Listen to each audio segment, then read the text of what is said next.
Agora, no Jornal da Manhã, entrevista.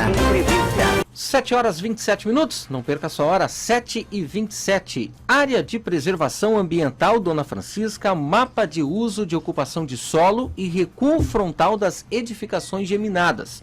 Estes foram os temas discutidos, debatidos ontem durante a audiência pública na Câmara de Vereadores de Joinville. E o vereador Diego Machado, que é presidente da Comissão de Urbanismo, é o nosso convidado de hoje, já está aqui ao vivo na bancada do nosso Jornal da Manhã.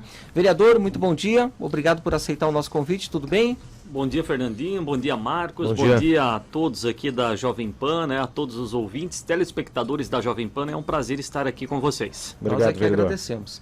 Vereador, qual que é o resultado prático desse encontro de ontem? Muito bem, nós tivemos uma audiência pública que, na verdade, ela deveria ter acontecido na última segunda-feira. Nós acabamos transferindo para quarta, com toda a publicidade, né, tudo como previa a legislação, avisamos todos os convidados, porque na segunda-feira nós tivemos todo aquele transtorno das rodovias, algumas pessoas que gostariam de participar estavam presas no trânsito, principalmente na região da SC 418. Nós tivemos também ali a situação do Jogo do Brasil, enfim, que também influenciaria, e aí nós achamos por bem mudar para ontem. E aí nós tivemos 3 temas, né? A audiência pública, ela é uma obrigação legal quando se fala de alguns temas, principalmente quando você faz alteração de isolamento, mexe nas leis de ordenamento territorial. Ela não é deliberativa, ou seja, na audiência pública, a gente não vota o projeto. A gente acolhe sugestões, a gente trata do assunto, explica e os moradores têm oportunidade de tirar dúvidas e fazer sugestões para que o relator consiga fazer o seu relatório final, que deve ser apresentado nos próximos dias.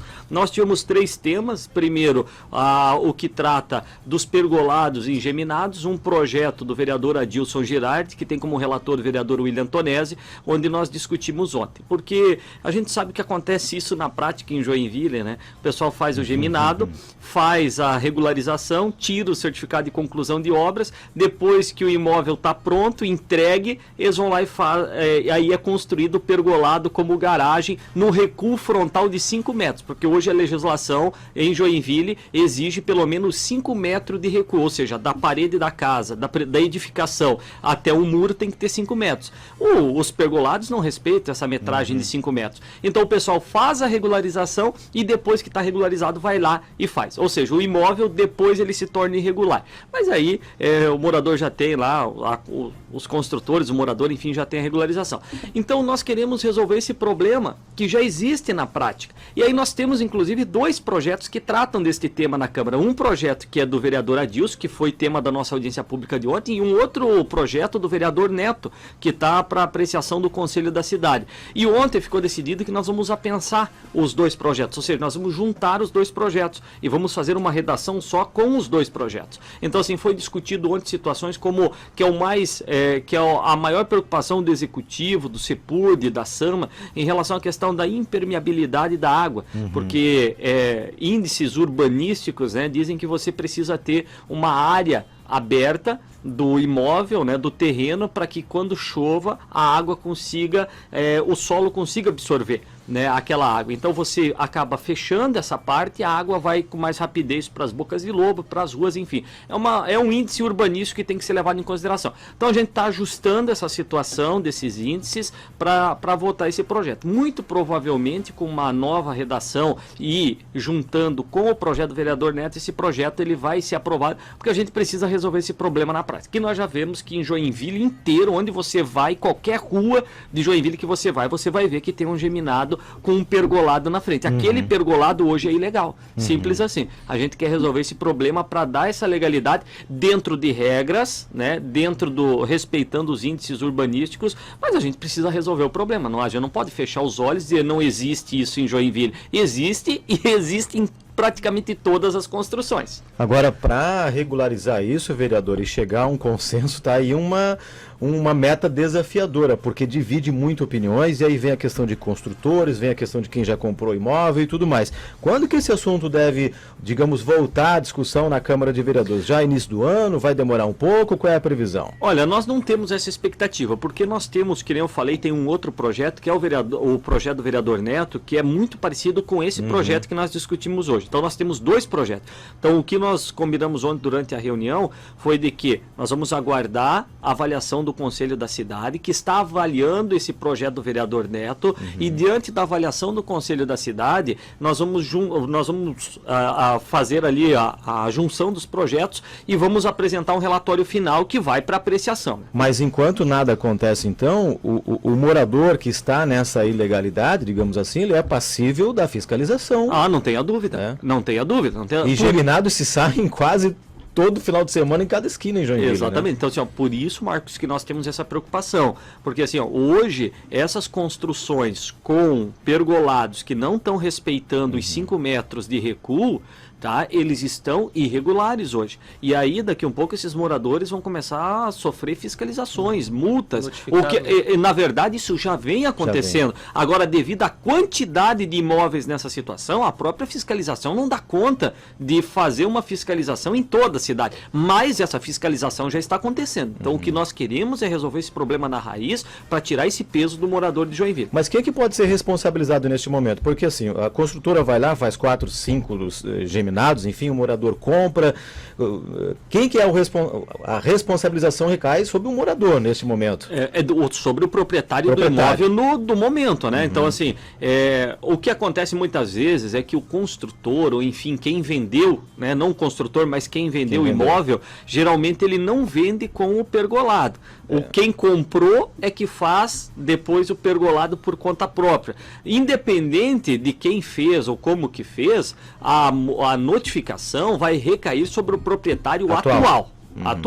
Né? Sobre o imóvel está registrado no nome de quem? É dessa pessoa que vai ficar registrado a notificação. Por isso a necessidade da discussão sobre esse tema, né? Vereador, agora falando um pouquinho sobre o Legislativo, né? A gente está quase terminando aí essa primeira semana de dezembro.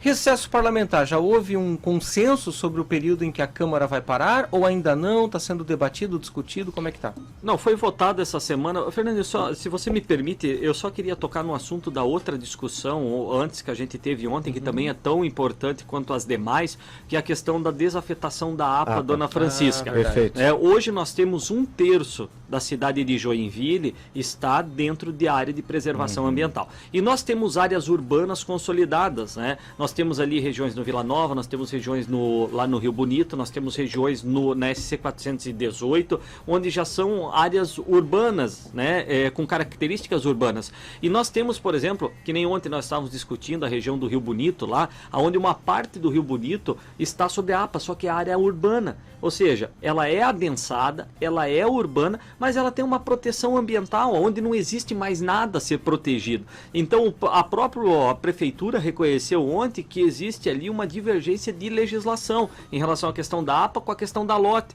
Então, está sendo ajustado. Principal motivo dessa discussão, desse projeto que veio do Executivo e que foi provocado por mim e pelo vereador William Tonesi ano passado, quando nós apresentamos um projeto nosso, mas aí se chegou à conclusão de que tinha vício de origem, tinha que vir do Executivo e não da Câmara, é que esse projeto que o principal benefício é a infraestrutura, porque veja bem, eu vou dar um exemplo para vocês. Lá na localidade do Canela, por exemplo, o morador hoje, ele mora numa área urbana, é urbano, totalmente consolidado, totalmente adensado. Ele chega na Celesc para pedir a ligação de energia, como ele ainda, em alguns casos, estou citando aqui um exemplo, ele não tem ainda a escritura do imóvel, ele ainda não tem a averbação do imóvel, ele tem lá o contrato de compra e venda, mas ele está numa área urbana consolidada e todos os vizinhos em volta têm energia elétrica. Ele chega na Celesc hoje, a Celesc bate no sistema à rua, aparece área de preservação ambiental, já não consegue a ligação de energia. Se ele não está dentro de uma área de preservação ambiental, legalmente, a Celesc faz a ligação de energia com um contrato de compra e venda numa área urbana consolidada, sem APP, sem APA. Tá? Então, assim, o principal objetivo é tirar essas áreas urbanas consolidadas de dentro da APA, essa é a nossa discussão, para que esses moradores que estão tendo dificuldade de acesso, principalmente à energia elétrica, tenham esse direito. É um direito de todos, e a gente está vendo que a legislação criou muitos empecilhos, e a gente tem desde o ano passado brigado e discutido muito isso na Câmara. Em relação à questão do recesso, Fernandinho, eu confesso a vocês, tá? Eu tive muita resistência em votar isso, né? Desde o início eu fui contra. a alegação principal, e a gente foi procurado primeiro pelos funcionários da Câmara. Os funcionários concursados da Câmara nos procuraram na verdade todos os vereadores. E eles vêm trabalhando isso ao longo do ano. Porque a Câmara de Vereadores, os funcionários concursados que dão suporte às comissões e que são essenciais para as comissões, eles não podem pegar férias durante o ano, porque senão a Câmara fica desprotegida de técnicos que precisam dar parecer, precisam dar consultoria, senão os projetos ficam lá encalhados. E hoje, para que a gente não precise fazer concurso, por exemplo, para contratar mais procuradores, porque hoje a Câmara já chegou a ter 5 procuradores concursados, hoje a Câmara de Vereadores tem apenas 2. Nós temos 2 apenas. Então, assim, é pouco. Para o tamanho do Legislativo, da Câmara, né? é das pouco. demandas, né? Exatamente. Então, veja bem, esses 2 procuradores que nós temos na Câmara, que são os procuradores que dão os pareceres para os projetos e que dão suporte jurídico para todas as funções da Câmara, eles tiram férias no mês de janeiro. Porque ao longo do ano não é possível tirar, porque tem todos, a Câmara não para em nenhum momento. E aí, os funcionários nos procuraram, dizendo o seguinte, olha, até a própria administração, dizendo, olha, vereadores, nós precisamos desse período em janeiro para que a gente possa articular essa questão de férias dos funcionários, porque em janeiro tem uma média de 70 funcionários concursados que tiram férias. E aí, se a gente começar as sessões no dia 16, no dia 17, essa logística dentro da Câmara fica prejudicada. Esse foi o principal argumento. Confesso a vocês que eu tive um pouco de resistência, tive muita resistência em aceitar essa argumentação, mas no final a gente acabou atendendo aí esse apelo, esse pedido. É importante dizer que nós não estamos falando de férias, né? Não existe férias. Eu, por exemplo, trabalho Natal, Ano Novo, cansei de passar Réveillon dia 1º atendendo a comunidade na rua. Então assim, vereador não tira férias. E a Câmara ela vai estar aberta a partir do dia 3. Então, os atendimentos nos gabinetes continuam, os vereadores estão lá a partir do dia 3, dia 4 de fevereiro. O que nós estamos falando é apenas das sessões plenárias, né, que em vez de começar dia 17, começa dia 1º de fevereiro, para que tenha essa logística de férias entre os funcionários da Câmara e a gente não precise fazer concurso público para inchar ainda mais ali a Câmara de Vereadores, porque hoje a gente precisaria de pelo menos mais 3 procuradores, a gente precisaria ali de mais funcionários dentro da Câmara. Vereador, o senhor está pronto para ser presidente? Olha, Marquinhos, eu vou dizer um negócio para ti, hoje tem 18 prontos para serem presidentes da Câmara. Mas o senhor é o nome mais cotado, já tem voto suficiente, inclusive. Né? Assim, eu fico muito feliz de saber que a gente tem aí essa indicação dos colegas, né? A gente vem fazendo aí um trabalho sério, coerente, de parceria, a gente não vem fazendo politicagem na Câmara de Vereadores desde o primeiro dia, né? O que é certo, o que é errado e não se fala mais nisso. Então, assim, essa posição nos consolidou, assim, com respeito diante dos colegas, e eu fico muito feliz. Agora, assim, hoje nós temos na Câmara, e a gente não pode esconder isso, dos 19 vereadores, 18 querem ser presidente da Câmara hoje, 18. O único que não quer, porque não pode, é o vereador Maurício Peixe, que não pode ser reeleito presidente por uma questão de legislação, mas os outros 18 querem. Então nós temos aí vereadores que têm conversado, que têm se movimentado, que têm feito reuniões, né? Então, assim, se o nosso nome vir a ser o consenso entre a maioria, a gente vai ficar feliz. Se não, é vida que segue, trabalho que segue. Eu estou muito tranquilo em relação a isso,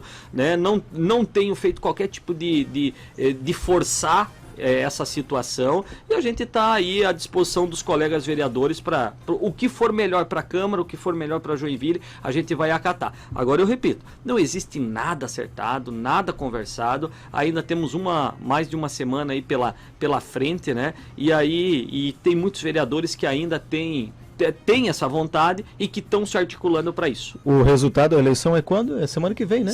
Na última sessão. Última sessão, vai ser lá por quinta-feira, então semana que vem. Provavelmente. Muito bem.